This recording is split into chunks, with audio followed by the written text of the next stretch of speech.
ओम नमः शिवाय। नमस्कार दोस्तों, स्वागत है आप सभी का हमारे YouTube चैनल पर। दोस्तों आइए सुनते हैं शिव महापुराण की कथा। ब्रह्मा जी बोले, हे नारद, देवताओं को विदा करने के पश्चात विष्णु जी ने शिव पूजन किया। फिर माया द्वारा अपने शरीर से एक ऐसा मनुष्य उत्पन्न किया जिसका सिर मुड़ा हुआ था। वह मैले वस्त्र पहने तथा वस्त्र से अपने मुख को ढके हुए धर्म कर्म कहता हुआ विष्णु के सम्मुख आ खड़ा हुआ और हाथ जोड़कर अहर्ण वचन बोला। उसने कहा, मुझको क्या आज्ञा है? तब विष्णु जी बोले, तुम हमारे शरीर से उत्पन्न हुए हो, इसलिए हमारा काम भली भांति पूर्ण करो। तुम हमारे ही रूप हो। विष्णु ने यह कहकर एक बहुत बड़ा ग्रंथ जिसमें 16 सहस्त्र श्लोक थी की रचना की। उसमें निम्नलिखित बातें थीं। वह ग्रंथ छल एवं झूठ से भरा हुआ था। उसमें कोई ठीक धर्म नहीं लिखा था। वह वेद शास्त्र एवं प्राणों के विरुद्ध था, जिसको पढ़कर किसी प्रकार का आनंद प्राप्त नहीं होता था। उसमें वेद पुराण एवं शास्त्रों की बहुत ही निंदा लिखी हुई थी। उसमें वर्णाश्रम धर्म का भी खूब खंडन किया गया था, जिसके अनुसार चलने से नरक में स्थान मिलने में कुछ भी देर न लगी। उसमें सब बातें कुमति एवं संशय की थीं। उसके मानने से शौच तप आदि सब नष्ट हो जाते थे। विष्णु ने उस पुस्तक को उसे देकर कहा कि तुम त्रिपुर में जाकर सबको यह पुस्तक पढ़ा दो। वहां के निवासी वेद एवं प्राण के समान ही सब कार्य करते हैं, इसलिए तुम वहां जाकर इस मत का सबको उपदेश दो, जिससे वे सब धर्म भ्रष्ट होकर शिव जी की पूजा करना छोड़ दें। जब तुम अपना यह काम पूर्ण कर लो, तब अपने शिष्यों सहित तब तक मरुस्थल में वास करो, जब तक कि कलयुग न आवे। तुम वहां गुप्त रूप से रहा करना। जब कलयुग का आरंभ हो जाए, तब तुम मेरे इस आदेश को भली भांति प्रसिद्ध करना। तुम्हारा पद निश्चय ही ऊंचा बना रहेगा। हे नारद, मुंडी ने विष्णु जी की यह आज्ञा प्राप्त कर अपने बहुत से शिष्य किए। तब विष्णु जी ने कहा, अब तुम यहाँ से विदा हो जाओ। हमारा एक नाम अरहन है, तुम उसका स्मरण करते रहना, फिर तुमको कोई भय न रहेगा। इस प्रकार विष्णु जी से आदेशानुसार मुंडी अपने शिष्यों सहित वहां से चलकर त्रिपुर पहुंचा। वहां उसने अनेक चेटक दिखाकर बहुत से लोगों को अपना शिष्य बना लिया।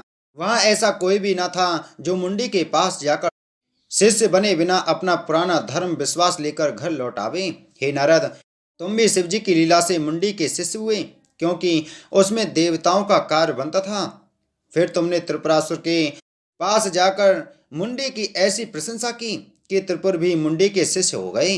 मुंडी ने त्रिपुरासुरों से यह प्रण करा लिया कि हमारी आज्ञा किसी दशा में भी अमान्य न की जाए। यह बात मान लेने के पश्चात मुंडी ने अपने मुख पर से वस्त्र हटाकर त्रिपुर को अपना शिष्य बनाया तथा मंत्र दिया। फिर अनेक प्रकार के कर्तव्य तथा अकर्तव्य कार्य बता दिए।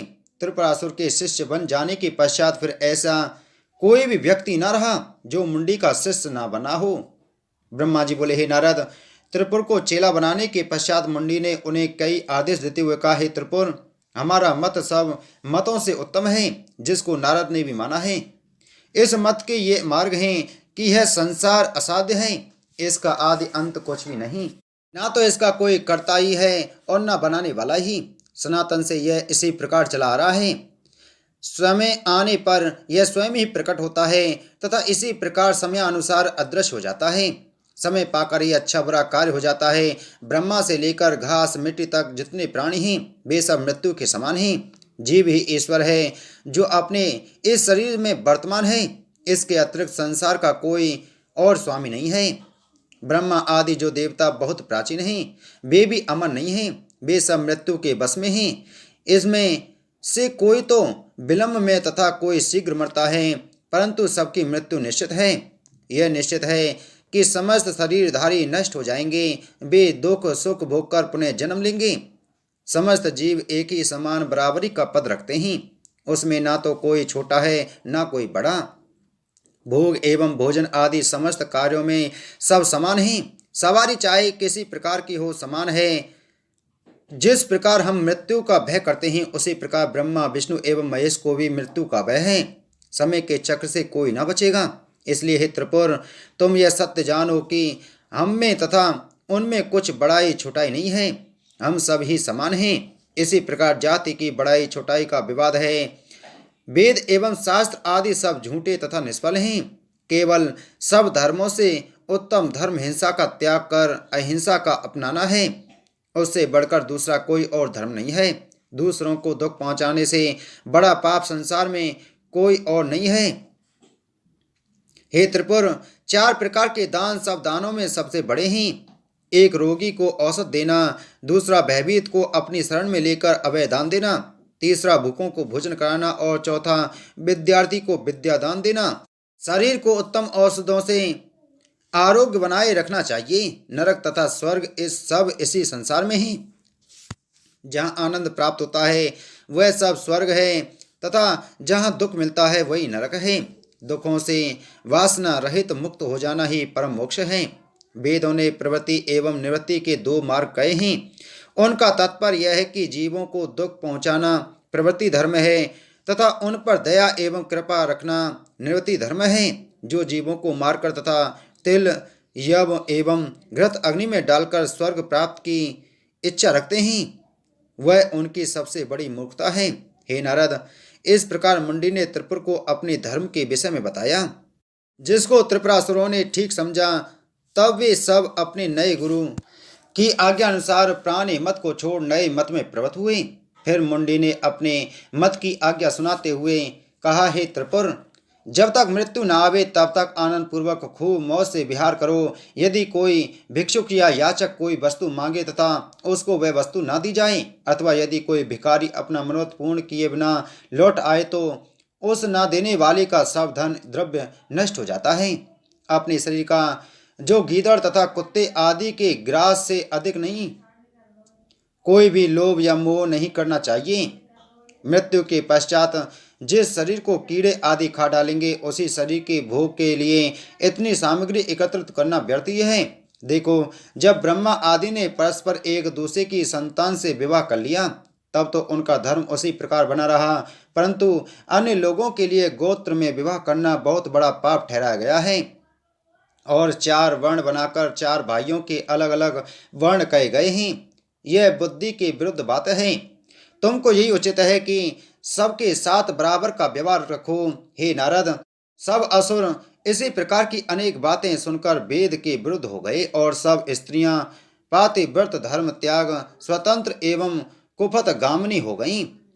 जिसने जिसके साथ इच्छा की भोग विलास किया, सब कर्मों से अधिक चेटक ने प्रचार प्राप्त किया। किसी स्त्री को बांझ से संतानवती कर दिया और किसी स्त्री के पति को जीवित कर दिया। किसी की आंखों में सिद्ध अंजन आदि लगाकर पृथ्वी के नीचे की सब वस्तुएं दिखा दी तथा किसी सिद्धों के देश को प्रकट करके दिखाया। इस प्रकार मुंडी ने माया एवं छल द्वारा सब नर नारियों को अपने बस में कर लिया। यहाँ तक कि त्रिपुर से लेकर छोटे छोटे असुर तक प्राचीन धर्म का त्याग कर अरहन के धर्म को अपनाना धर्म समझने लगे। वे देव पूजन तथा पितृ कर्म सब कुछ भूल गए। केवल यही एक धर्म शेष रह गया कि सबने रात्रि को भोजन करना बंद कर दिया। ब्रह्मा जी बोले, हे नारद, इस प्रकार त्रिपुर में वेद के विरुद्ध नास्तिक मत स्थापित हो गया। इस कारण वहां के निवासियों से लक्ष्मी रुष्ट हो गई तथा चारों ओर दरिद्रता ही दरिद्रता फैल गई। हे नारद, इन सब बातों का मूल कारण तुम ही थे। उन तीनों भाइयों ने शिवजी की पूजा को छोड़ दिया जिससे देश में उपद्रव होने लगे। तब देवताओं ने उन सब की यह दशा देख आनंद में मग्न हो इंद्र को साथ ले मेरे पास आकर सब वृतांत कहा। तब मैं भी सब लोगों को लेकर विष्णु जी के निकट गया। वहां पहुंचकर स्तुति करने के पश्चात उनसे यह कहा, हे विष्णु जी, आपके बताए हुए उपाय से बहुत लाभ हुआ। अर्थात आपके रूप अरण्य ने शिष्यों सहित त्रिपुर में जाकर नारद को शिष्य बनाने के उपरांत सबको अपने मत में मिला लिया है। अब यह निश्चित है कि आप त्रिपुर को अवश्य जला देंगे। तब विष्णु जी बोले, हे देवताओं, शिव जी देवताओं के इस कार्य को अवश्य पूरा करेंगे। यह कहकर तथा हम सबको साथ लेकर विष्णु जी शिव जी के पास गए तथा देवताओं सहित उनकी स्तुति करने लगे। उन्होंने विनय की, हे प्रभु, अब आप देवताओं को आनंद प्रदान कर दैत्यों का विनाश करें। यह सुनकर शिव जी बोले, हे देवताओं, हम तुम्हारे कार्य को समझ गए हैं। अब त्रिपुर शीघ्र ही नष्ट हो जाएंगे। शिव जी के ऐसे आश्चर्यजनक वचन सुनकर समस्त देवता अत्यंत आनंद हुए। हे नारद, जो इस चरित्र का पाठ करेगा या सुनेगा उसके भी सब मनोरथ पूर्ण होंगे। बोलो शिव महापुराण की जय। बोलो शिव शंकर भगवान की जय।